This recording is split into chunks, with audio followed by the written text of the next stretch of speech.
prophètes, les évangiles, les apôtres ont dit, vous ne trouverez pas le repos de vos âmes. Or, le repos, c'est ça l'enlèvement pour les noces de l'agneau. Bon, maintenant, les gens viennent aujourd'hui avec un autre évangile qu'on ne connaît pas. Et vous pensez trouver le repos comment? Or, souvenez-vous dans le livre de Ruth, le souci de Naomi, la belle-mère de Ruth, elle disait que je ne veux pas te laisser comme ça. Je veux me rassurer que tu sois déjà en repos, que tu aies trouvé le repos dans la maison d'un homme. Donc vous comprenez que le désir de chaque femme, c'est de trouver le repos. Et le repos là, c'est dans la maison d'un homme. C'est pour cela que les femmes qui disent qu'elles sont des féministes aujourd'hui, elles disent qu'elles sont des femmes indépendantes. Vous avez échoué et vous serez condamnées. Voici le pourquoi le diable a mis dans la tête de plusieurs sœurs de revoir le mariage comme une mauvaise chose. Le diable a amené beaucoup de femmes à ne plus accepter la soumission. Or, quand une femme est soumise dans sa maison, elle trouve le repos. Le repos de la femme, c'est dans la maison d'un homme. Et j'ai dit aussi, ainsi dit le Seigneur. Le repos de l'église, c'est dans la maison de l'homme qui est Jésus-Christ. C'est pourquoi vous devez soupirer après l'enlèvement. Et si vous voulez être enlevé, vous devez vous débarrasser de tout. Souvenez-vous, c'est par grâce que nous sommes sauvés.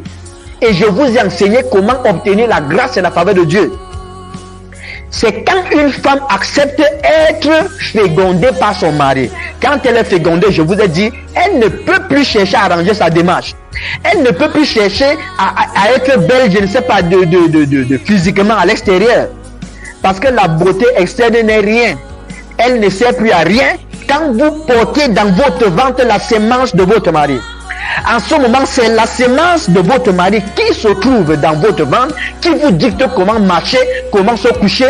Et vous, cette sémence-là vous dicte comment parler. Cette sémence-là vous dicte même quoi manger.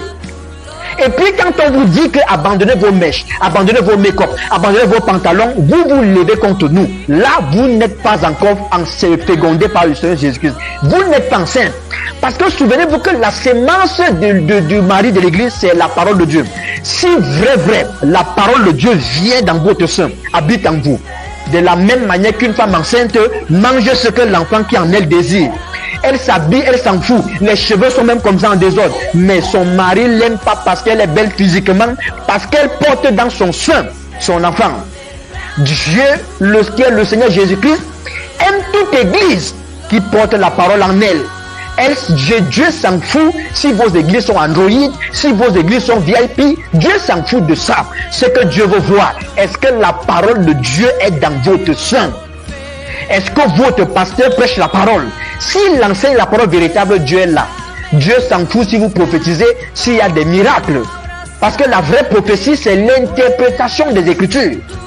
De la même manière que la femme physique, sa conduite, ce qu'elle veut manger, ses désirs, sont dictés par l'enfant qu'elle porte dans le ventre. Si tu es un chrétien, c'est la parole de Dieu qui te dira quoi porter, quoi manger, comment agir, comment se comporter, comment marcher, comment faire.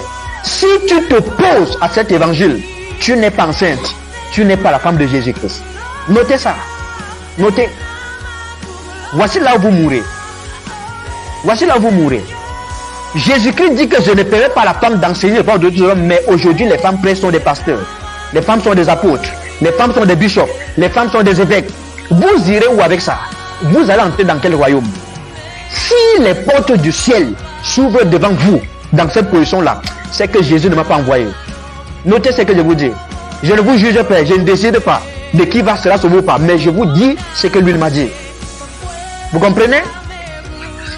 Les sœurs qui continuent, regardez, les sœurs qui coupent les cheveux, les sœurs qui font le maquillage, les sœurs qui portent les make-up, si le ciel s'ouvre devant vous, si les portes du ciel s'ouvrent devant vous et vous entrez, c'est que je ne suis pas serviteur de Jésus-Christ. Je sais que c'est difficile, mais je vous dis c'est la vérité. Jésus n'aime pas ces choses. Il n'aime pas ça. Vous ne pouvez pas vivre comme vous voulez. Et vous n'avez pas dit que non, ce que vous nous prêchez, c'est la loi. Vous ne connaissez pas ce que c'est que la loi. Et vous ne connaissez pas ce que c'est que la grâce.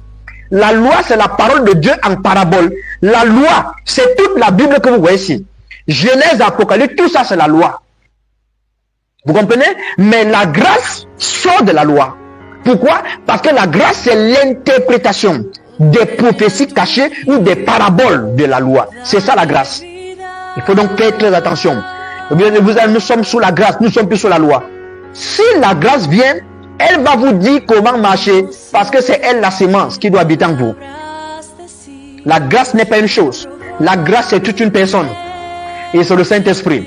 Et dans le livre de Jean, chapitre 6, Jésus dit, les paroles que je vous ai dites sont esprit et vie. Donc le Saint-Esprit qui est en vous, c'est lui la parole de Dieu et c'est lui la vie. Si le Saint-Esprit habite en vous, il vous conduira dans la parole de Dieu. Jamais hors de la parole. Notez ce que je vous dis. Regardez. Quand Dieu a créé Adam, il a entraîné Adam vers le jardin, n'est-ce pas? Il a pris Adam de là où il l'a créé.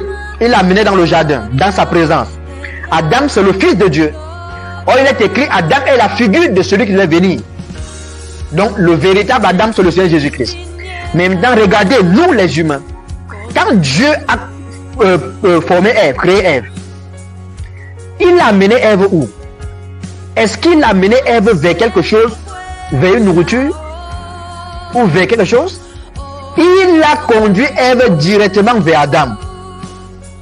Dieu qui est le Saint-Esprit. Si c'est lui qui habite en vous, il vous conduira toujours vers Jésus-Christ. Et Jésus-Christ, selon Jean 1, il est la parole de Dieu. Vous comprenez? Ces enseignements vont vous aider à reconnaître les vrais serviteurs de Dieu et les faux serviteurs de Dieu, si vous avez l'esprit ouvert.